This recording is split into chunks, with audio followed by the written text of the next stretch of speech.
Halo teman-teman, Assalamualaikum warahmatullahi wabarakatuh. Ada yang bertanya seperti ini, Mas Didik, kenapa website kami sudah 1 minggu belum juga terindeks dan saya sudah bikin konten artikel rutin tapi juga artikelnya tidak terindeks juga.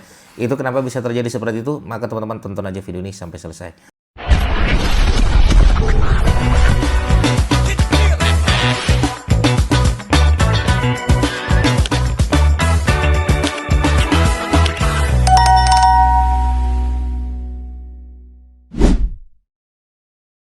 Oke, teman-teman sekalian, untuk website yang tidak terindeks atau konten artikel yang tidak terindeks, kita akan bedah di video ini ya. Maka pastikan teman-teman tonton video ini sampai selesai. Ya, oke. Pertama, penyebab website tidak terindeks itu pertama adalah karena websitenya masih baru ya. Mungkin teman-teman domainnya baru saja dibeli ya, baru 2 jam yang lalu. Ya teman-teman langsung lihat di Google gitu kan, langsung setting macam-macam dan bikin website, bikin desain website, kemudian jadilah websitenya. Namun teman-teman langsung ya pengen website ini segera terindeks ya dan bikin konten artikel dari website tersebut, padahal umur website ini masih ya sangat hitungan hari gitu kan. Nah, maka umur website yang sangat muda gitu kan, itulah salah satu penyebab kenapa website itu tidak terindeks ya. Jadi kenapa saya sampaikan begini, karena ada beberapa murid saya ketika dia datang ke sini dia merasa sudah buat website dan lain sebagainya. Saya tanya, kapan beli websitenya, kapan? Baru tadi siang gitu kan, dan dia datangnya malam. Saya bilang emang belum ya. Jadi ada proses untuk Google nge-crawl ya konten kita, artikel kita atau website kita, apalagi umur websitenya masih sangat muda, maka itu sangat belum bisa untuk diindeks oleh Google. Oke, maka pertama adalah itu. Yang kedua, ya faktor berikutnya adalah yang sering terjadi adalah namanya yaitu konten duplikat ya, konten duplikat konten, atau istilahnya adalah kontennya terlalu tipis menurut saya gitu. Terlalu tipis ini seperti apa ya teman-teman? Nanti setiap bikin konten ya saya selalu bilang ini konten hasil sendiri atau hasil AI atau copy paste seluruh dari ChatGPT, atau teman-teman ngambil konten-konten orang, teman-teman pastekan di website teman-teman sekalian. Nah, maka itu termasuk kategori duplikat konten. Ya, maka duplikat konten inilah penyebab utama website kita atau artikel kita tidak diindeks oleh Google. Nah, ngeceknya gimana Mas Didik? Ngeceknya selalu saya bilang, teman-teman boleh pakai tools manapun.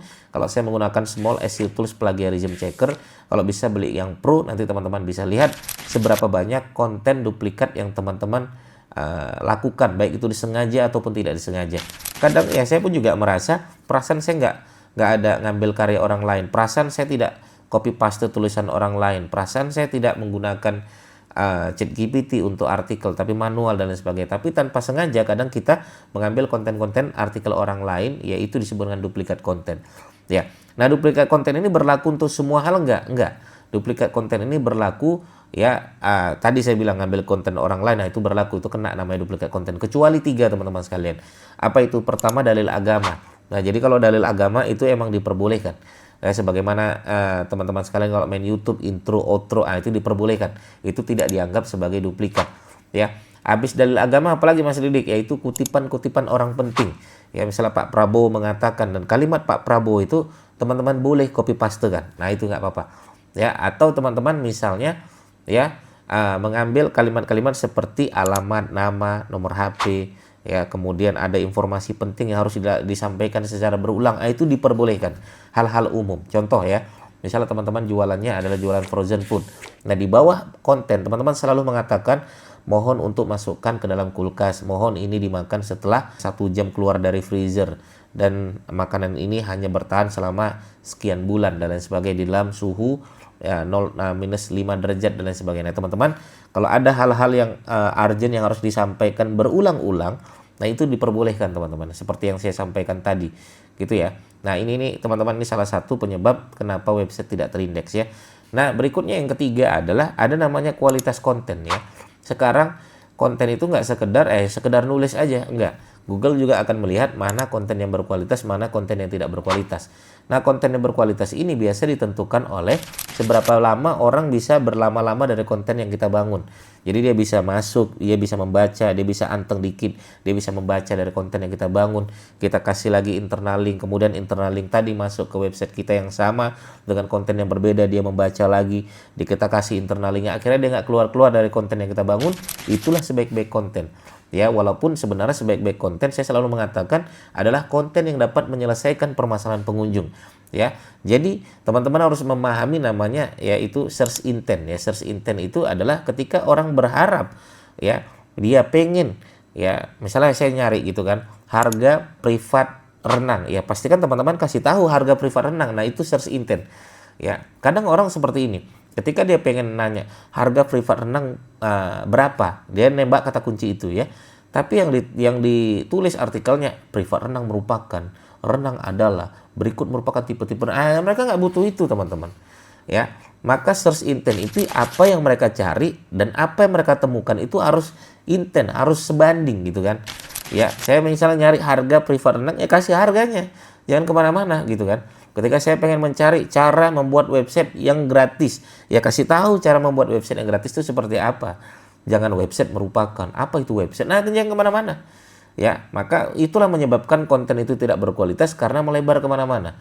Ya, maka teman-teman ketika ada orang mencari kata kunci yang ditargetkan dan itu adalah kata kunci kita, maka pastikan kata kunci itu harus sesuai dengan search intent kita. Nah, search intent itulah yang paling penting. Ya, oke, yaitu yang ketiga teman-teman sekalian. Nah, pastikan konten teman-teman sekalian betul-betul berkualitas. Oke, jadi kita tidak sekedar banyak-banyakan konten, enggak, tapi kualitas konten. Nah, ini mempengaruhi namanya indeks ya. Semakin berkualitas, semakin mudah untuk terindeks di website teman-teman sekalian. Yang keempat adalah jangan nyepam ya. Nyepam ini seperti apa? Nyepam ini adalah udahlah kontennya tidak bagus, udahlah kontennya tidak ada value-nya, banyak lagi. Itu nyepam. Dia nembak kata kunci seperti kursus renang Jakarta, kursus renang Jakarta Selatan, kursus renang Jakarta Barat, kursus renang Jakarta Timur, kursus renang. Nah, itu nyepam namanya. Ya, kontennya nggak ada value yang disampaikan tapi nyepam. Makanya teman-teman bangunlah konten yang betul-betul tidak nyepam. Misalnya ngomongin tentang kursus renang Jakarta Selatan, yang teman-teman mungkin cerita tentang ya metode renang yang baik. Nah, teman-teman bisa cari lagi cara berenang yang bagus. Ya, kemudian teman-teman cari informasi yang lain, manfaat berenang. Nah, seperti itu yang teman-teman wajib teman-teman sampaikan value-nya. Teman-teman sampaikan konten kita ini adalah konten yang baik, share ke beberapa media-media yang lain, ke Facebook, ke Instagram Story, WA Story, ke WA Group, ke Facebook Group, ya, dan lain sebagainya. Teman-teman semakin nge-share, orang semakin mendapatkan ilmu yang bermanfaat dari teman-teman share tadi. Itulah konten yang baik, orang bisa berlama-lama di sana, ya. Jadi sehingga tidak dianggap sebagai spam. Ya, tapi kalau teman-teman bikinlah konten yang udah nggak jelas, banyak lagi, satu hari 20, 30, nah itu dianggap spam teman-teman sekalian. Jadi saya tidak merekomendasikan teman-teman untuk melakukan seperti itu. Maka tetaplah nulis yang baik, satu hari satu tidak ada masalah. Ya, tidak ada masalah. Tapi konten tersebut adalah konten yang betul-betul berkualitas ya. Nah, ini faktor menyebabkan konten teman-teman sekalian itu tidak terindeks ya, tidak terindeks oleh Google. Yang kelima adalah mungkin karena server juga, makanya server sering down. Servernya juga kadang nggak bisa diakses, error ya. Kemudian ketika kita cek, aduh error lagi nih, yang ngedrop lagi dan lain sebagainya. Nah, itu faktor yang menyebabkan banyak ya yang sudah terindeks itu banyak yang terputus indeksnya. Ya, makanya teman-teman sekalian, kalau saya boleh menyarankan, janganlah menggunakan hosting-hosting yang tidak jelas, hosting-hosting tawaran yang terlalu murah. Teman-teman lakukan hosting-hosting yang betul-betul berkualitas ya. Oke, saran saya 5 ini dulu ya. Untuk teman-teman yang mungkin ada banyak ya dan lain sebagainya, nanti teman-teman bisa bahas masalah robot TXT. Pernah saya bahas juga di video-video sebelumnya. Terima kasih teman-teman sekalian. Itulah penyebab kenapa website kita ya tidak juga terindeks ya, dan artikel kita tidak juga terindeks di Google.